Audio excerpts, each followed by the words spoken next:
최근 반도체 시장 그야말로 롤러코스터 장세를 보이고 있습니다.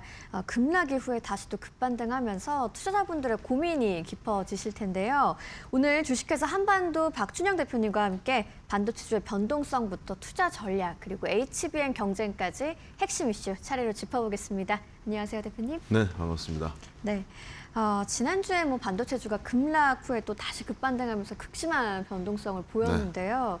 이 정도면은 업황에 문제가 생긴 건지 아니면 단기 수급의 흔들림인지 좀 어떻게 보고 계세요? 네, 지난 7월 한 달이 어떻게 지나갔을 모를 정도로 굉장히 저도 힘들었고 방송하기 힘드셨을 것 같은데 결론적으로는 지금 수급 문제라고 하는 건 이제 결론이 났죠. 특히 고평가 부담이라고 하는 레포트도 많이 나왔고요. 그다음에 되게 중요했던 게 특히 외국 헤지 펀드들, 지난주에도 제가 말씀드렸지만은 그런 상황도 있었고 거기다가 이제 또 레버리지까지 약간 또 그걸 가중시켰고 그다음에 이제 또 마지막 주에는 중국 이슈까지 터지는 것도 있어서 이 수급 충격이 굉장히 강했다라고 볼 수 있을 것 같습니다. 실제로는.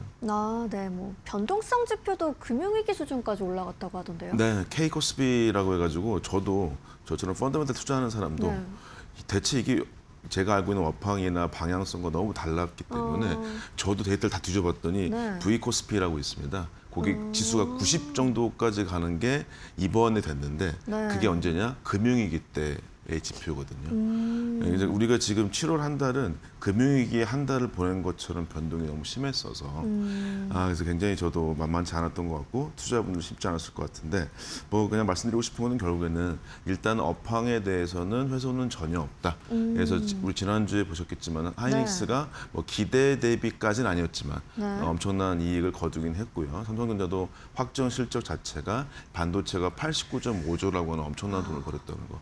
이런 것에서 우리가 좀 어느 정도 희망을 찾을 수 있었고 그래서 어떤 분들께서는 이제 조정이 어느 정도 많이 되지 않았냐라는 얘기까지도 우리가 할 수 좀 있는 것 같지 않나 말씀드릴 수 있을 것 같아요. 결국 이제 말씀하신 것처럼 업황 자체보다는 수급과 투심의 영향이 좀 있었던 거고 그렇죠.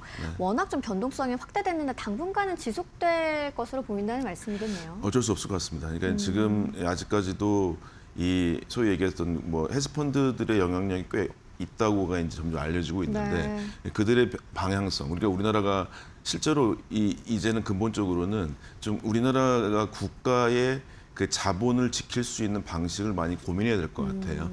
이제 그 정도의 변동성이라고 하는 것들이 계속 항시적으로 온다는 얘기죠. 한 명의 그 똑똑한 한 명이 얘기하는 게 아니라 거기에 이미 예정돼 있는 어떤 열려진 투자의 방식 같은 것들이 이제 있기 때문에 우리나라 국민연금도 있기도 하고 등등이 굉장히 변화를 많이 가져가고 실제로 그래서 이제 업계에서 얘기하는 거는 지금 엄청나게 돈을 벌고 있는 이 시기 때 이걸 어떻게 투자할까 문제도 있지만은 이거에 대한 자본시장을 어떻게 보완할까 문제도 다시금 우리가 따져봐야 되지 않나라고 들 수 있을 것 같긴 해요. 알겠습니다. 그러니까 시장이 이렇게 좀 출렁이는 상황이다 보면 결국 이제 고민은 뭘 담아야 되는가일 텐데 삼전, SK하이닉스 같은 대형주 중심으로 가야 될지 아니면 소부장 쪽에서 기회를 찾아야 될지 좀 고민하시는 분들 많더라고요.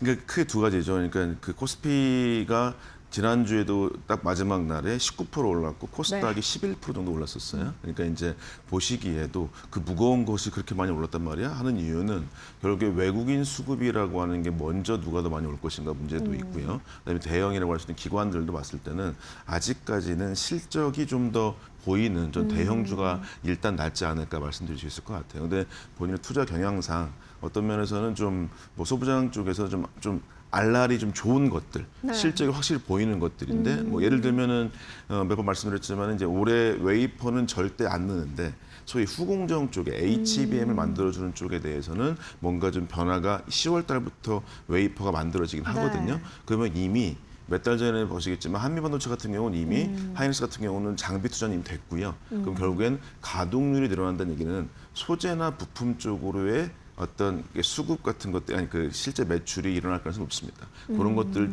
보셔가지고 후공정 쪽에 대해서 우리가 보여지는 것들 특히 HBM 연관되어지고 특히 보자면은 소재와 부품 쪽에 대해서 매출이 아마도 이제 바로 늘 가능성이 높습니다. 그런 것들 좀 따져보시면 어떨까 생각해요. 그렇다면 이제 소부장 쪽에서는 최우선으로 봐야 하는 게 수주 잔고라든지 현금 흐름 이쪽이 되겠군요. 그렇죠, 맞습니다. 실제로 그래서 하도 지금 어떤 분께서 이제 그 바닥을 다지어서 천천히 올라가시는 분들이 있고 네. 어쨌든 간에 코스닥이라고 하는 게 좀 변동성이 더 많은 편이 있기 때문에 거기에선 중요한 거는 바로 얘기했다시피 수주잔고라고 하는 거가 나오지 않습니까? 그런 네. 것들을 특히 8월 달에 아니면 이때 실적을 보시거나 아니면 이제 기사 같은 거 보셔서도 하셔도 많이 늦지 않다 생각이 들긴 합니다. 아, 네, 알겠습니다. 네, 네. 자, 이어서 반도체 장세의 핵심 키워드 이야기로 한번 넘어가 보도록 네. 하겠습니다.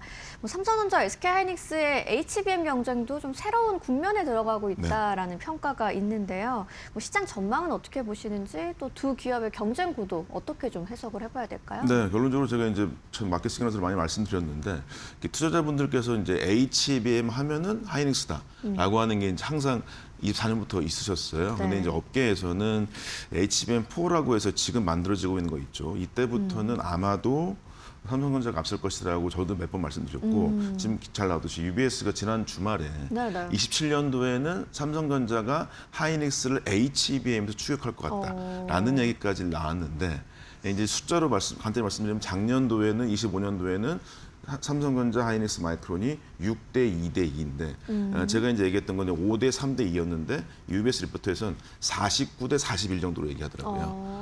그러니까 이게 좀 더 좁혀질 것 같다. 왜냐하면 그러네요. HBM4 기술력 차이가 네. 실제로 하이닉스는 약간 좀 어려운 상황입니다. 아. 기존에 좀 그 전 세대 HBM3에서 쓰던 방식을 좀 더 그대로 썼던 방식이 없진 않았었고 네. 삼성전자는 좀 투자를 통해 가지고 이 아주 좀 신제품을 쓰면서 거기서 성능 차이 좀 나게 됐는데 이게 자주 리포트를 보게 되면 뭐 속도 이런 거 들어보셨을 것 같아요. 속도를 아직도 하이닉스가 삼성만큼 내지 못하고 있습니다. 네. 이런 것들이 되기 때문에 HBM4 때문에 UBS가 이번에는 48대 41인 것 같고 내년에는 외려 삼성전자가 40% 후반대로 앞서지 않을까까지 얘기를 예상을 하고 있어요. 그건 왜 그러냐? 바로 이 기술력의 한 끗 차만 달라지더라도 1, 2등의 변화들은 상당히 될 수 있다. 이런 것들이 좀 있습니다, 실제로. 뭐 삼성전자의 통합 경쟁력이 좀 실제로 발휘가 되는 거라고 보면 될까요? 예, 그거 아시네요. 그래서 말씀드린 되게 중요한 게 삼성전자는 아시다시피 전 세계에서 유일하게 메모리랑 파운드리라고 하는 거. 그렇죠. 근데 HBM4부터는 바로 D램의 원다이라고 하는 건 메모리에서 만들고 네네. 로직 다이라고 그래서 이제 막 이 핀수라고 하는 게 2배로 늘어나면서 여기에 속도를 조절해 주거나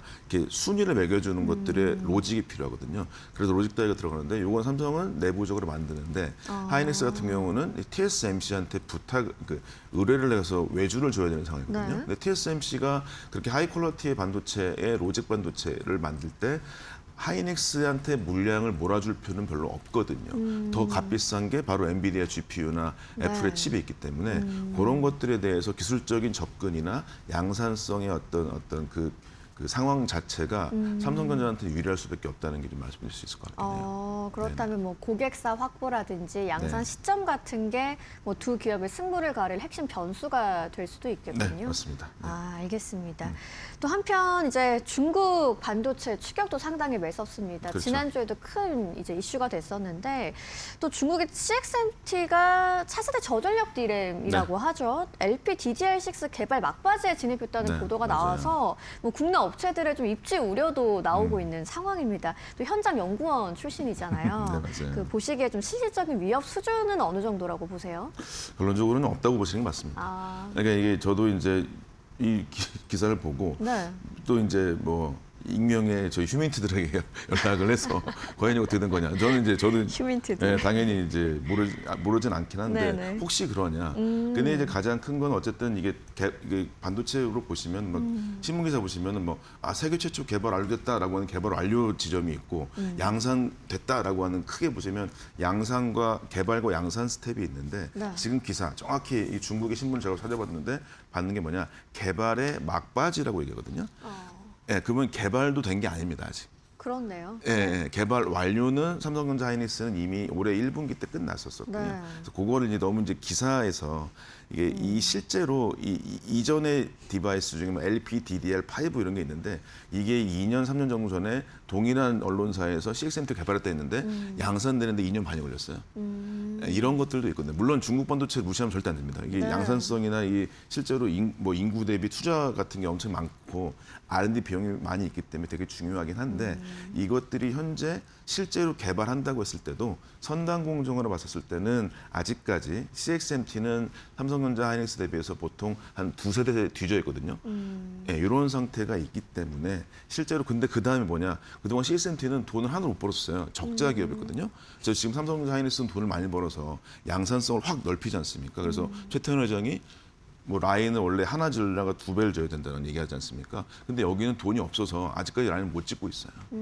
그러면 이제 삼성전자 하이닉스는 말씀드렸지만 내년 말 정도에 웨이퍼가 늘어나거든요. 네. 근데 CXMT는 내후년 정도 돼서야 웨이퍼가 늘어날까 말까. 아직도 라인 건설 계획이 없습니다.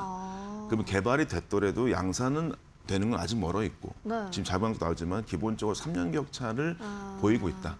이런 것들을 우리가 봤었을 때는 물론 굉장히 주의해야 되는 건 맞습니다. 네. 그다음에 이제 실제로 삼성닉스가 어떻게 되냐 최태원 회장이나 이재용 회장도 얘기했다시피 실제로 빅테크 회사와 연결해가지고 계속적으로 소위 퀀터티를 늘리는 방식으로 해서 중국 반도체 경쟁력을 아주 따로 돌려야 된다. 실제로 제가 봤을 때는 제2의 치킨 게임이 네. 이건 너무 조심스러운 말씀이지만 그 양산성을 확보해가지고 실제로 중국 반도체에 대한 경쟁력을 좀 눌러야 되는 것들이 사실이긴 하다. 예, 그건 좀 필요할 것 같습니다. 알겠습니다. 뭐 결국 기술과 양산 경쟁력에서는 국내 업체들이 우위를 유지하고 있다는 네, 말씀이시고 맞습니다. 뭐 빅테크 연계 수익성이라든지 양산 경쟁력을 좀 강화할 필요가 있겠네요. 네, 맞습니다. 네. 알겠습니다. 또 이제 최근 빅테크들 실적 발표가 계속 연달아 나오고 있는데 뭐 마이크로소프트, 구글, 아마존 다 클라우드 매출은 고성장하고 있는 모습이에요. 맞아요. 근데 이제 시장이 AI에 돈을 이렇게 쓰는데 실질적으로 좀 언제 돈을 버냐라면서 이제 좀 현금 흐름에 대한 의심이 있는 것 같습니다. 맞아요. 네. 뭐 시장의 눈높이가 언제쯤 채워질 수 있을까요? 일단은 그 결국 숫자로 보여야 되긴 하겠죠. 지금 이제 숫자라는 근거는 결국에는 클라우드 매출이 얼마큼 증가되냐. 이제 매출 확대된 다음에 결국에는 영업이익이 늘어나야 되는데 그게 두 가지 시점으로 봤을 때는 이번 2분기 때 이 회사들 특히 마이크로소프트가 50%가 늘었다. 구글은 80%가 늘었다. 아마존은 37%가 늘었다. 네. 이렇게 계속 얘기를 하고 있거든요. 말하자면 이 기업들의 클라우드 AI 매출은 엄청나게 늘고 있다. 그럼 이제 이 수익성이 어떻게 나오냐라고 네. 하는 거는 요즘에 나오는 게 결국에는 기존의 클라우드가 있었다가 AI로 바뀌고 있다. 그럼 AI 이용의 실제 계약을 달리해야 되거든요. 네, 계약을 달리하게 된다면 기존에는 좀 싸게 했다고 했을 때 지금은 이제 더욱더 가격을 비싸게 하는 것들이 내년 초부터 되지 않을까. 이제 뭐 3년이나 보통 1년 계약했을 때 구독했을 때 이렇게 조정하시는 거 있잖아요. 동일하게 엔터프라이즈들끼리도 이 매출에 대한 계약 같은 거 금액을 내년 초 정도부터 이제 바꾸게 돼 있습니다. 그래서 내년부터는 1분기부터는 아마도 이 기업들이 이익을 확보할 수 있지 않을까라고 하는 거. 그래서 저는 계약 조건이 변경된 27년부터는 실제로 숫자로 네. 이익이 보이지 않을까라고 얘기도 드릴 수 있을 것 같긴 해요. 아. 그래야 돈이 생기는 거겠죠. 네, 맞습니다. 그렇다면 이제 2027년에 수익성이 개선되기 전까지는 좀 이런 진통이 좀 지속된다라고 봐야 될까요? 네, 그럴 것 같습니다. 네. 알겠습니다. 자, 이제 본격적인 8월 시장이 시작이 됩니다. 뭐 이번 주 그리고 8월의 방향을 결정할 핵심 이벤트는 어떤 거라고 보시나요? 네, 결국에는 뭐 앞에도 잘 나왔었지만 4일 내일이죠. AMD 실적이 나오는데 AMD가 왜 중요하냐? 결국 AMD는 현재는 엔비디아보다 외려 HBM을 훨씬 더 많이 넣는 반도체 만들기로 했어요. 말하자면 지금 이 GPU 시장에서 HBM이나 이런 것들 고대역폭 메모리나 메모리의 활용도 얼마큼 돼 있냐. 그 다음에 AMD 또 뭐가 나오죠? GPU 말고 CPU가 되게 중요해지고 있거든요. 거기 괜찮냐. 네. 결국에 이제 소위 빅테크 회사에 투자해서 이 패밀리스 회사들이라고 하는 것에 실적이 문제가 없느냐. 얼만큼 쇼티지 하고 있느냐. 이런 것도 있을 것 같고요. 경쟁 관계지만 이게 거의 AI 시장 만들고 있는 엔비디아도 올해 말에 이번 달 말에 있다는 것도 보실 수 있을 것 같긴 하고요. 네. 그다음에 이제 또 이제 금융 결국에 중요할 수밖에 없을 것 같아요. 미경기 지표라고 하는 건 결국에 금리를 올릴 거냐 말 거냐. 아마도 지금 약간 업계에서는 9월 정도 때는 FOMC에서 한 60% 정도는 올라갈 수 있을 것 같다는 예상을 합니다. 그러니까 60%라고 하는 게 올라갈 확률이 60%인 것 같다. 6대4. 네, 정도라고 하고 있는데 그러면 이제 그 상황이 우리가 이제 예상할 수 있는 정도로 친다면 시장이 받아들일 것이냐 안 받을 것이냐. 네. 아직까지는 뭐 현재 상황에서는 금리 문제 말고는 이런 실적 정도를 보셔가지고 투자 여력이 남아있느냐 같은 것들을 확인해 보시면 좋을 것 같긴 하고요. 뭐 당연스럽게 이제 거기에 연결되기 때문에 TSMC라고 하는 이 파운드리 업체죠. 네, 여기에 이제 매출도 보시면 거의 문제는 없을 겁니다. 뭐 그렇게 볼 수 있을 것 같고 뭐 투자 저같이 저도 이제 있는 사람을 봤을 때는 현금이 남아 계시다. 네. 뭐 이런 것들 좀 확인하신 다음에 빚 내지 마시고 천천히 해서 그 확인하고 난 다음에 분할 매수하지 않을까. 저도 이 여윳돈이 더 생기게 된다면 그렇게 좀 하려고 합니다.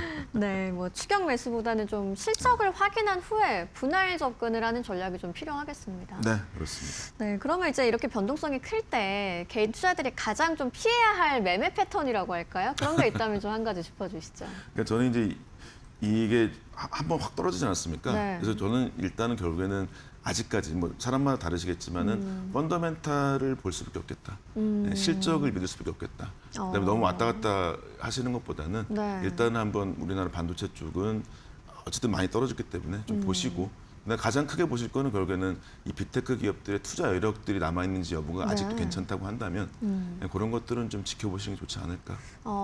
알겠습니다.